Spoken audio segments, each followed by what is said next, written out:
ম্যাচের প্রথমার্ধের ইনজুরি সময়ের খেলা চলছে, 1-0 গোলে এগিয়ে নরওয়ে।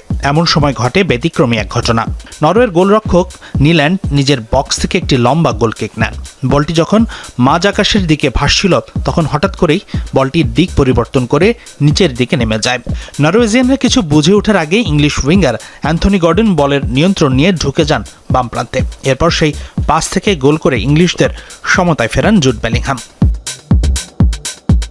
এই ঘটনার পরই প্রতিবাদ করতে থাকে নরওয়ে দল, কারণ ফুটবলের নিয়ম অনুযায়ী বল যদি আকাশে থাকা কোনো বহিরাগত বস্তুতে আঘাত করে তবে রেফারি তাৎক্ষণিক খেলা থামিয়ে দেবেন এবং ড্রপ বলের মাধ্যমে পুনরায় খেলা শুরু করবেন। কিন্তু এমনটার কিছুই হয়নি।